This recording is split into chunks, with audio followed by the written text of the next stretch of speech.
Hi, this is Rod, your real estate guru, and the topic for today is cabins. And we're talking about cabins on Forest Service land. There's lots of other types of cabins on non-Forest Service land, or owner purchased land itself. But we're talking about the cabins that are on Forest Service land that's on leased land, leased government based land. These are different. These cabins have been around a long time. I personally, just to let you know, own one of these cabins up in the rhododendron area of Oregon and love it. It fits so well for me and my wife. We dearly, dearly love the cabin. However, there's a lot to know before you jump into ownership of one of the cabins. So let's just get right down to it. So first of all, purchasing a cabin. There's lots of research that needs to go into it. But if you're thinking about purchasing a cabin, you're going to have the cash. And when I say cash, you're going to have cash in a way that you can actually go and pay for the cabin. So unless you can get a private owner carry contract of some sort, because these cabins cannot be mortgaged with like an FHA or VA or conventional type of loan, because the land cannot be attached to a mortgage. So the mortgage companies can't do it because you're on leased land, first of all, and the Forest Service Ranger and U.S. government doesn't allow that, at least to my knowledge, and we've researched into this a lot. So that's number one. Most people purchase these things by taking out an equity loan against their home, or saving up the money for them, or a windfall come. Maybe they won the lottery, something like that.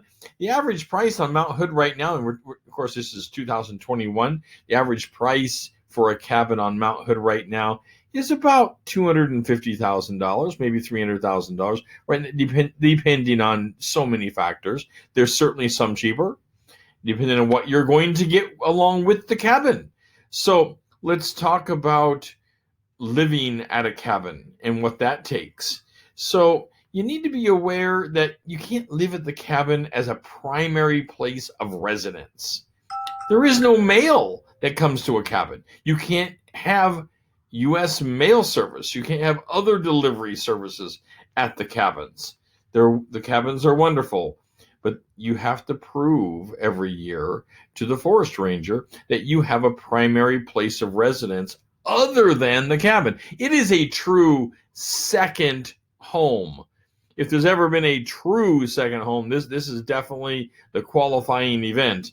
It is a true second home. Now, that doesn't mean you can't stay there all the time. You can stay at the cabin nearly year round. We'd have trouble getting in part of the year in rhododendron, but basically you can stay there year round. Also, using them for rentals, if you're looking as an investment purpose, is limited. You can only use them for rentals for, I believe it's 12 days a year or 6 weekends. So it's close to that, something close to that. So it's very limited. You can't have someone just stay there on and on and on and on and on. And each time someone stays for rental purposes, we're not talking about a family member going over and just borrowing your cabin. Each time someone stays there for rental purposes, they have to fill out an application with the forest ranger, and you have to get approval for that event to actually happen. So that's another big thing for people, because some people are buying these because they think they want to gather up a bunch of rentals, and that's really not the intent of the cabin culture on the mountain. So, and certainly not the intent of the rules. So what can you do with the cabin? Well, you can come and go all you want. You can enjoy them. They're wonderful. Our cabin is in the Cool Creek area off of Still Creek, and we dearly love it. They are quiet. They're serene. They will give you solitude. They will change your status of mind from a city status to you're going out to a cabin, and it has a huge calming impact upon people. So, and we love for people to come visit us at the cabin. We just dearly think it's one of the most wonderful things that people can experience. However, they do come with all of these rules. Now, there is a whole booklet of rules, the HOA CCNRs, that come along with cabin ownership. And the lease certainly costs every year. So you want to take a look into the cost of the lease for the land itself, and the home does have property taxes. It's very much like owning a regular piece of real estate, just like your home, because you're going to be paying taxes, and in addition to that, a land lease. So it's not like as if you get this land lease for 25 years from the federal government and you do nothing. There's annual costs to this going on. And of course, you have to have maintenance to your home and the ongoing, just like any home there would be. Now let's talk about the assets inside the homes, because they differ a lot. So for example, your home may have running water, your cabin, I should say. Your cabin might have running water inside of it. Some of them don't. Your cabin might have a bathroom inside of it. Some of them don't. Some of them have an outhouse, and most don't, but there are ones that still have an outhouse. Those are slowly being done away with, but nevertheless, there are still some that operate off of an outhouse situation. They are not mandated to have hot and cold running water or running water at all. And some just simply don't have that. They don't have a septic system. Some of them have insulate toilets.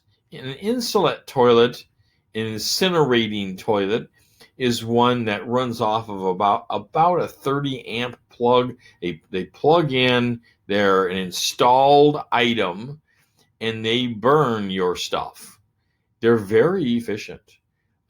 Ships use these often. So highly efficient units, and certainly one of the ways to deal with waste in a cabin. Now, there are many cabins, many cabins that certainly have a septic system and deal with that in that manner. So those are some things to think about for the cabins.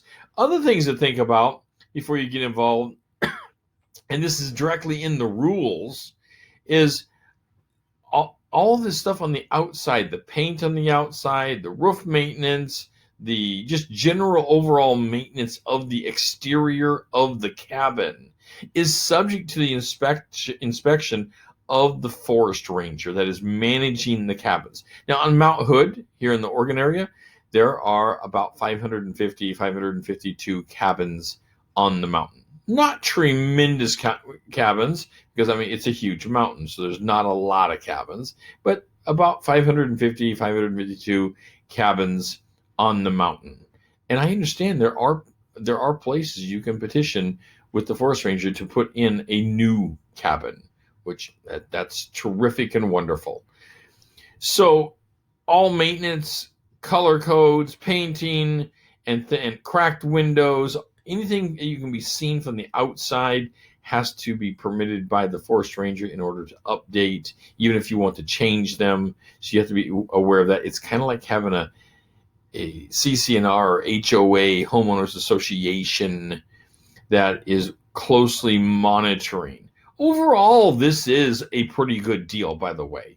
It has maintained the cabins over the many years fairly well. So as we take a look around at many of them, and we have sold many of them, the cabins overall are in fairly good shape and maintain a unique positioning with nature. And that is a lot of the goal when being in the cabin environment. Okay, you guys, I am your real estate guru, and I love talking about cabins. You're always welcome to comment to any of my posts, as well as send me a message directly. You can subscribe to my channel at your-realestateguru.com, and I would love to hear from you. Thank you so much, and I hope you get out and take a look at some cabins. Take care.